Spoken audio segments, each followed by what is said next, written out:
Welcome back to From the Bookshelf, a book lover series here on Studio 219. If you're new to the channel, please hit that subscribe button. This is a place for faith and pop culture. It's also a great idea if you have to like this video and leave a comment letting me know what is your favorite children's detective series. What's your favorite mystery series from when you were a child? Because that's what I'm going to talk about today. I am just doing a big ode to Nate the Great, my all-time favorite children's detective series. I read this all the time when I was a child. I actually recently, back in March, turned 31, and as a right proper millennial, was feeling all kinds of nostalgia with my birthday on the horizon, and I spent the month rereading my Nate the Great books. I even found out that since the original author has passed away, her son has started writing some of the books. And when my mom was like, "What do you want for your birthday?" I said, "Get me the most recent Nate the Great books. As I have all the rest of them. I need this one." That actually was like 4. I need like these 4 books. And she did. So let me back up a little bit. When I was a kid, I read mystery books all the time. I loved mystery books when I was a younger kid. Nate the Great was, like I said, my most favorite one. But I also read a lot of A to Z Mysteries, Encyclopedia Brown, Cam Jansen. I think that was the name of the one, was Cam Jansen. She had like a photographic memory. And, of course, the occasional Hardy Boy mystery every once in a while as well. I was like a hair too old for 39 Mysteries. My brother closest to me in age, he was all into 39 Clues. I feel like if I was like there's some of those like 39 Clues, Diary of a Wimpy Kid, that like I think if I was a hair younger, I would have read it and probably loved it, but I've never read that one. Have always heard really cool things about it, but of all of them, my favorite was Nate the Great. I loved Nate the Great. Still to this day, as a 30-something-year-old, I will sit down and read my little paperback children's mysteries of this kid solving the weirdest mysteries for his incredibly quirky friends. Every book is very repetitive. Let me just start there. The stories it's very formulaic, and I don't care. 1, because it's for children, and 2, you're watching a video of a guy who is obsessed with the TV show Psych. I love Psych. That was like, once I was done with my children's young adult mystery books, I moved into watching Psych all the time. That was like my thing. I don't really have a detective thing nowadays, now that I think about it. I kind of miss the whole Sherlock craze. That was like the big thing in college. It was either that or Doctor Who, and I got more into Doctor Who. But anyway, so you're talking to someone, or you're watching someone who was really big on Psych, and Psych was super formulaic as well. So it doesn't matter to me that these books were very predictable. Well, very formulaic, not necessarily always predictable. They're written at a place where, for children, it is kind of this like, oh man, how is Nate going to solve this mystery? But now as an adult, going back and rereading these, it's been years since I've read some of these. There are moments where I'm like, okay, obviously this is what's going to happen, and that's what it is. But there are other times where I'm like, oh yeah, that makes sense. Like, I didn't think about that. There are times where it's not like baffling or anything like this, or an impossible mystery that no one could solve. But there are moments where I'm like, I think this is how he solves it, and it usually ends up being that way. But like I said, the plot of the books, although they are very formulaic, they basically follow this structure of Nate the Great and his dog Sludge they get mysteries given to them. They're detectives. They are given mysteries by his incredibly quirky friends. All of his friends have like very weird things about them, and it helps to make them distinct from all the other characters. Some of the there's a lot of like B characters that you really don't hear about. Esmeralda is one who like hardly ever shows up in the books and basically doesn't really have, she's probably like the one that doesn't have a very defining characteristic, as opposed to Rosamond, who has 4 cats who basically all have the same name, and she is very strange and very weird. That's what Nate says all the time, and she is. She is like, these books started coming out in the early 80s, even, and like I said, now that the Sun is writing these, well, I don't know if it's the early 80s, but they started coming out in the 80s, and now that the Sun is writing these books, I think the most recent one came out in 2022. But Rosamond is like, I don't know, like the quirky hocus pocus girl. You know what I mean? Like the girl whose like entire personality is wrapped up in A Nightmare Before Christmas. Like that is who she is. So she's like the prototype of that person nowadays. Then there's Claude. Claude is another great example of a character who shows up a lot, who has a very unique quirkiness to him. And the reason why he shows up a lot is because Claude's thing is he is constantly losing things. So Nate has to solve frequent mysteries for him. Even when there's stories where he's not the central mystery being solved, he usually brings something to the table of like, hey, I need this also. Can you help me find this thing? Then there's Annie and her dog Fang. It's kind of cool to have like Nate and Sludge and Annie and Fang, because they're different from each other, but not like in a rivals kind of way. This isn't like rivals to lovers or anything like that in like modern books. I guess that's not like a modern book thing, but like in romantasy books, that's not like what's going on here. Though Nate does say in the very first book that if he liked girls, he would like Annie, which is cool. But no, Annie is this sweet young girl who's very close friends with Nate, but her dog Fang is terrifying. And like everybody can see it but her, essentially.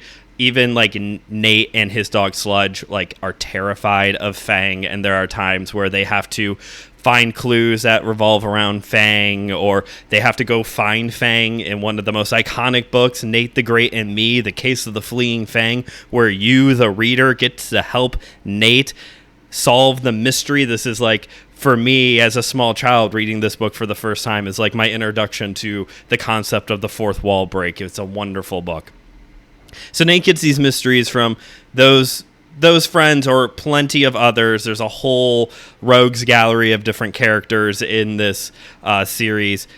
He then goes and he conducts his investigation. This typically involves some kind of like interviewing other characters and him doing research. You know, he goes to the museum, he goes to the library, he does these like investigation. He conducts an investigation.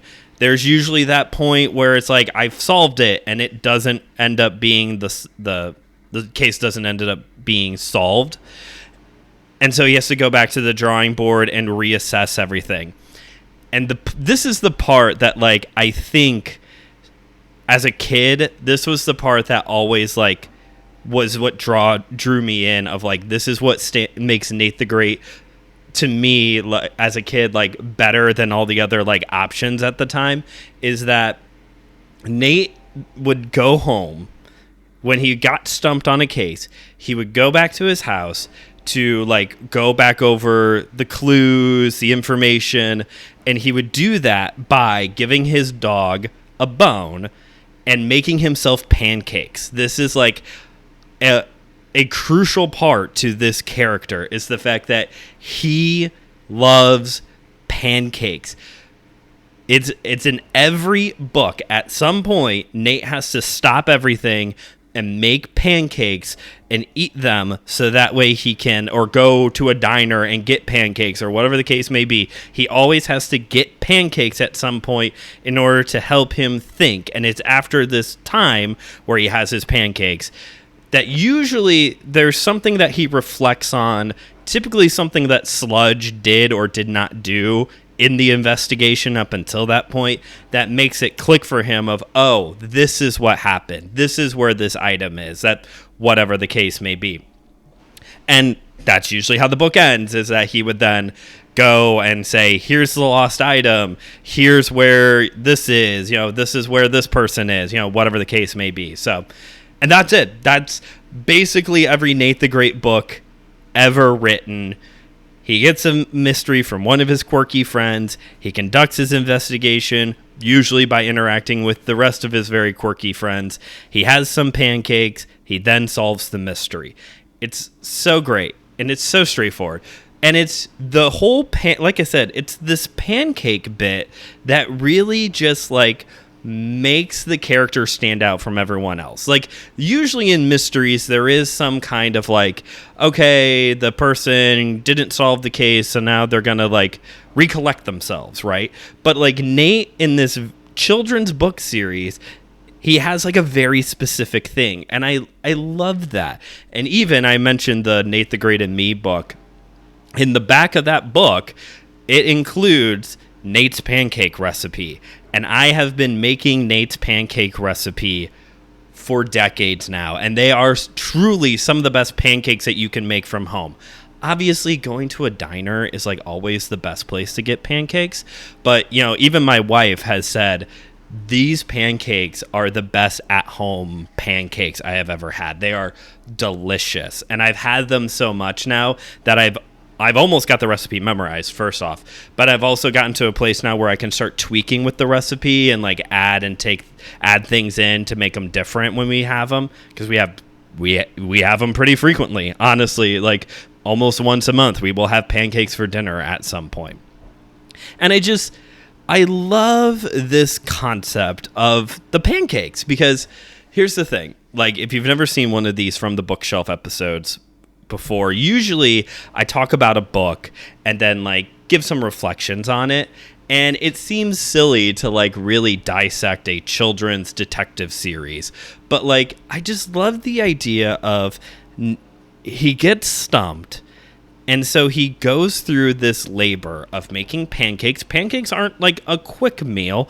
There's obviously longer, more complex things you can make, but, you have to measure things out and, put them on the griddle and the whole thing. Like, it's an involved process. And then, not only that, he has to, maybe let them cool off a little bit and then sit down and eat them. And you don't get all that detail in the books, obviously. You turn the page and he's just sitting there munching on some pancakes, right? But the thing I like about that is just, like, this retreat aspect, this, like, I'm stumped, I'm stressed, I don't know what to do about this situation, I am going to retreat. And this was definitely not a term being used when these books were originally being written, or the earlier ones, of self-care. Like, he retreats, practices a little self-care, a little mindfulness as he reflects over the case, and then he has a moment of clarity of, like, I'm gonna go do this thing. And, like, that's an incredible thing to teach children, and that's such a good thing for adults to take some time to, like, ponder and put into their life as well, of, like, life is complicated, life is hard, you get stressed, and pushing through and hitting your head against the wall isn't necessarily the best thing. Sometimes you need to take a step back, retreat, and do something that will care for yourself and help you think clearly, be a little bit more focused, and see things at a different angle. Like, that is such a good thing to teach children, and for adults to, like, we just need to really get it through our heads of, like, hey, just take a step back, calm down. I've been having that a lot lately. I've been very busy. Work has been a lot lately. Taken on some new responsibilities with a local nonprofit. My podcasts have kind of gotten a little shaky with the release schedule, and I was getting all this, like, stress, and eventually I just had to go, you know what?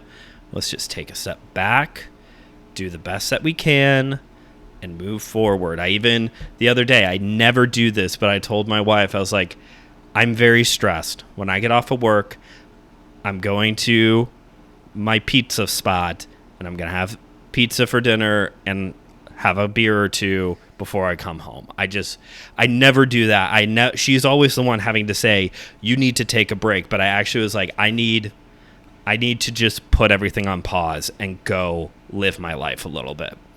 And it helped. It helped me get through the rest of the evening at least and get up the next day. So Nate the Great. If you haven't read any Nate the Great books, go check them out. One of my other favorite things about Nate the Great is the fact that nobody has touched this media-wise. Like, there's just the books. I think in the early 2000s, there was, like, talks of PBS picking it up, but that never happened. And there may be, like, a TV special, like, back in the 80s when these were when the first books were coming out. But by and large, it is just these children's books, and obviously they're kids' books, so you can read a ton in an afternoon if you need a way to step back and retreat and just clear your mind a little bit, so that way you can move forward with life. Or maybe, like I said at the top of this, maybe there's another one of these like children's book series, detective children's series that you're really into. Maybe it's time for you to revisit your old detective friends. Thanks for watching this video. I already ran down all the other stuff. Subscribe, like, leave a comment, the whole bit. Thanks again for watching. We'll see you in the next video.